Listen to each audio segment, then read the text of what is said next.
नमस्कार दोस्तों। आज की हमारी शॉर्टकट की से रिलेटेड लास्ट क्लास है जिसमें हम पावर पॉइंट से रिलेटेड शॉर्टकट्स को देखने वाले हैं। ठीक है, तो चलिए स्टार्ट करते हैं आज की हमारी क्लास। लास्ट क्लास में हमने देखा था माइक्रोसॉफ्ट एक्सेल से रिलेटेड जितनी भी शॉर्टकट कीज बनती हैं उनके बारे में। अगर आपने नहीं देखी है तो देख लीजिएगा, लिंक आपको डिस्क्रिप्शन बॉक्स में प्रोवाइड करवा दिया जाएगा। अब यहाँ पे देखिए कि जो माइक्रोसॉफ्ट पावर पॉइंट है वो एक्चुअली में हम यूज़ किस लिए करते हैं। तो माइक्रोसॉफ्ट पावर पॉइंट हम यूज़ करते हैं प्रेजेंटेशंस बनाने के लिए। क्या बनाते हैं हम यहाँ पर?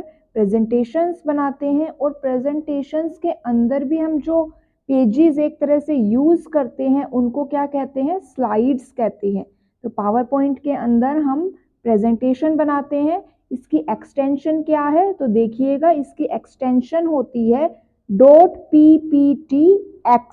मतलब एक्सटेंशन मतलब कि जब आप फाइल का नेम सेव करते हैं तो लास्ट में फाइल का नेम किस नाम से सेव होता है। जैसे आपने कोई भी नाम लिख दिया, फाइल डॉट के बाद जो आता है वो एक्सटेंशन होती है। तो pptx इसकी एक्सटेंशन होती है। प्रेजेंटेशन बनाते हैं जिनमें स्लाइड्स होती है। एक्सेल की जो हमारी एक्सटेंशन है वो होती है .xlsx।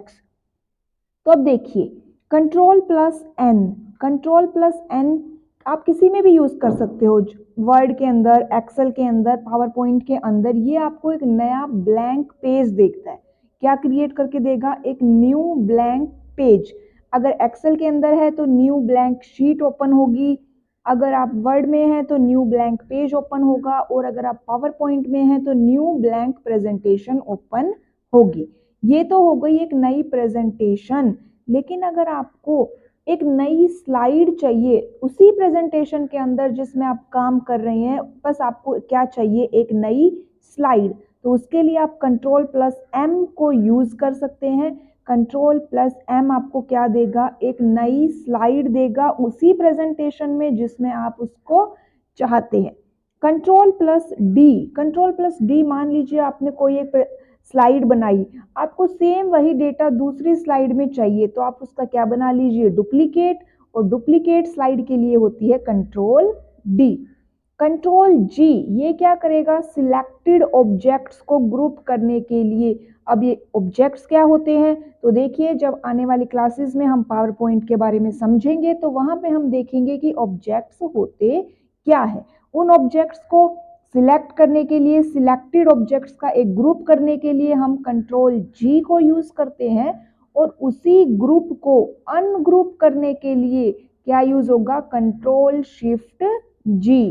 कंट्रोल जी से आप सिलेक्टेड ऑब्जेक्ट्स का ग्रुप कर सकते हैं, कंट्रोल शिफ्ट जी से हम उसको अनग्रुप कर सकते हैं। कंट्रोल क्यू, ये देखिएगा, control Q save and close, मतलब कि सेव करेगा पहले फाइल को फिर क्लोज करेगा। लेकिन जो कंट्रोल प्लस एस क्या है? वो सिर्फ आपकी फाइल को सेव करता है। तो कंट्रोल प्लस क्यू से हम सेव एंड क्लोज दोनों कर सकते हैं। कंट्रोल प्लस टैब, मान लीजिए आपने दो ब्लैंक प्रेजेंटेशंस ओपन की हुई है और आप उनमें स्विच करना चाहते हैं, तो क्या यूज करेंगे? Control plus tab. इतना हमें समझ में आया। अब ध्यान से देखिएगा, आगे की जो दो कीज है वो काफी इंपॉर्टेंट है। कंट्रोल टैब यूज हो गया प्रेजेंटेशन के बीच में स्विच करने के लिए। अब सेम एक ही फाइल के अंदर, एक ही प्रेजेंटेशन के अंदर हम कैसे स्विचिंग कर सकते हैं? देखिए, कंट्रोल प्लस अप और डाउन एरो, ये किसी भी आप एक स्लाइड को ऊपर या नीचे शिफ्ट करना चाहते हैं तब यूज होगी। उसके लिए आपको पहले उस स्लाइड के थंबनेल पर क्लिक करना होगा। अब अगर आप पूछे कि मैम थंबनेल क्या होता है, अगर आपने पावर पॉइंट यूज नहीं की है तो एक बार उसको ओपन करके देखिएगा, आपकी पावर पॉइंट प्रेजेंटेशन कुछ इस तरह से दिखाई देगी। यहाँ पे ये आपकी स्लाइड होगी और साइड में आपको छोटे छोटे इनके प्रीव्यू दिखाई देंगे। हर स्लाइड का आपको क्या दिखाई देगा? एक प्रीव्यू दिखाई देगा, और ये प्रीव्यू क्या होते हैं? थंबनेल्स होते हैं। तो अगर आपको किसी भी एक स्लाइड को ऊपर या नीचे शिफ्ट करना है तो हम क्या यूज करेंगे? Control plus up down arrow, और उसके लिए आपको उस स्लाइड के ऊपर, उस स्लाइड की थंबनेल के ऊपर क्लिक करना पड़ेगा। अब आता है control shift plus up down arrow. अभी तो क्या था कि आप ऊपर या नीचे शिफ्ट कर रहे थे, लेकिन अगर आपको आपकी स्लाइड को बिगिनिंग में या एंड में, मतलब कि स्टार्टिंग में लेके जाना है, तो अप यूज करेंगे कंट्रोल शिफ्ट के साथ अप। और अगर आप अपनी स्लाइड को एकदम लास्ट में लेके जाना चाहते हैं तो कंट्रोल शिफ्ट के साथ डाउन एरो। ठीक है। होम, होम क्या होता है? फर्स्ट स्लाइड पे जाने के लिए। एंड क्या है?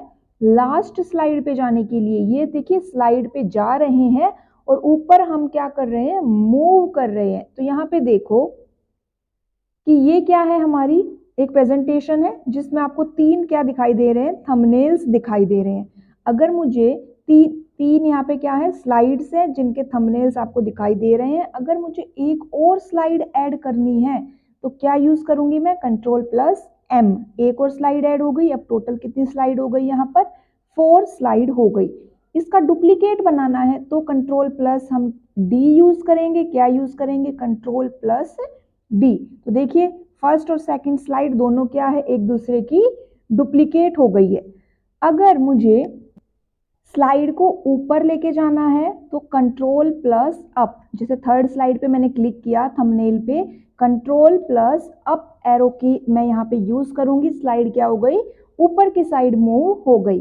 कंट्रोल प्लस डाउन एरो की अगर हम यूज करेंगे तो स्लाइड वापस से नीचे की तरफ शिफ्ट हो गई।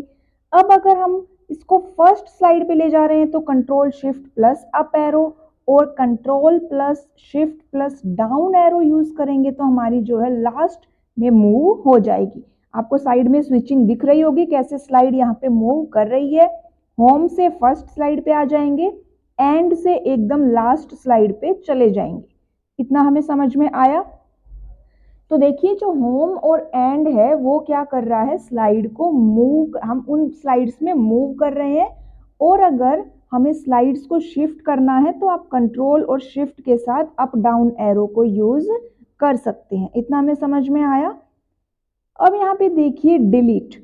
डिलीट क्या करेगा? किसी भी ऑब्जेक्ट को जिसको भी आपने सिलेक्ट किया हुआ है उसको डिलीट करने के लिए यूज किया जाता है। पेज डाउन, ये नेक्स्ट स्लाइड पर जाने के लिए है। पेज डाउन नेक्स्ट स्लाइड पर जाने के लिए, शिफ्ट नहीं हो रही है यहाँ पे स्लाइड, हम केवल उस स्लाइड पर जा रहे हैं। पेज अप प्रीवियस स्लाइड पर जाने के लिए है। अगर आप कंट्रोल के साथ अप डाउन एरो यूज करेंगे, कंट्रोल शिफ्ट के साथ यूज करेंगे तो हम स्लाइड में मूव करेंगे। ठीक है, इतना हमें समझ में आ गया कि नेक्स्ट स्लाइड पे जाना क्या होता है और मूव करना क्या होता है। एन या पेज डाउन, इससे क्या होगा? आप स्लाइड शो के समय नेक्स्ट स्लाइड पर जा सकते हैं। उसके बाद आता है पी या पेज अप, स्लाइड शो के समय प्रीवियस स्लाइड पर जाने के लिए। किस पे जाने के लिए? प्रीवियस के लिए आपका है पी या पेज अप, और नेक्स्ट के लिए क्या था? एन या फिर page down. B slide show के दौरान स्क्रीन को काले रंग में बदलने के लिए, और फिर से वापस आप बी प्रेस करेंगे तो ब्लैक कलर क्या हो जाएगा? हट जाएगा। एस्केप स्लाइड शो को एंड करने के लिए। देखिए ये क्या है? हमारी प्रेजेंटेशन है। स्लाइड शो पे क्लिक किया और मैंने फ्रॉम बिगिनिंग से यहाँ पे स्लाइड शो अपना स्टार्ट किया। टोटल 5 स्लाइड्स है इसमें। तो फ्रॉम बिगिनिंग आपको ये क्या दिखाई दे रही है? First slide. नेक्स्ट पे जाने के लिए आप पेज डाउन को यूज कर सकते हैं, पेज डाउन को, और वापस आने के लिए पेज अप को। और अगर आप बी प्रेस करेंगे तो स्क्रीन काली हो गई थी, वापस से बी प्रेस करेंगे तो स्क्रीन वापस से व्हाइट हो जाएगी। एस्केप दबाया तो हम बाहर आ गए। इतना हमें समझ में आया? अब आता है टैब। टैब क्या होता है? स्लाइड पर नेक्स्ट ऑब्जेक्ट पर जाने के लिए। आपने अपने स्लाइड्स में काफी सारे ऑब्जेक्ट्स यूज किए होंगे, उन ऑब्जेक्ट्स के बीच में अगर आपको शिफ्ट करना है तो टैब को हम यूज करते हैं। शिफ्ट प्लस टैब, ये क्या है? स्लाइड पर प्रीवियस ऑब्जेक्ट पर जाने के लिए होता है। Alt प्लस F2 और F12, ये है सेव एज। सेव एज का मतलब क्या होता है कि अगर आप अपने फाइल को किसी दूसरे नाम से सेव करना चाहते हो तो save as Alt plus F2 और F12। F1 help menu open करता है। F1 क्या करता है? Help menu. और Alt प्लस Q, देखिए जो आजकल माइक्रोसॉफ्ट ऑफिस आ रहा है उसके अंदर एक और ऑप्शन आपको दिखाई देता है कि मुझे बताओ कि तुम क्या करना चाहते हो, tell me what you want to do. इस वाले बॉक्स को एक्टिव करने के लिए Alt प्लस Q, जैसे ऊपर आपको दिखाई दे रहा है वो बल्ब का सिंबल बना हुआ है, वो क्या है हमारा Alt plus F, Alt plus Q, tell me what you want to do. इतना हमें समझ में आया।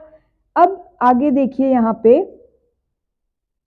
F5 क्या करता है, जो हमारी प्रेजेंटेशन है उसको बिगिनिंग से प्ले करता है। स्लाइड शो को किससे स्टार्ट करेगा, बिगिनिंग से।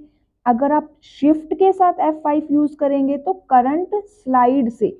देखिए शुरुआत से और करंट स्लाइड में डिफरेंस है। शुरुआत मतलब एकदम फर्स्ट स्लाइड बिगिनिंग से होगा, और करंट स्लाइड मान लीजिए आप अभी 10th नंबर की स्लाइड आपकी एक्टिव है तो वहीं से आपका क्या हो जाएगा, स्लाइड शो स्टार्ट हो जाएगा।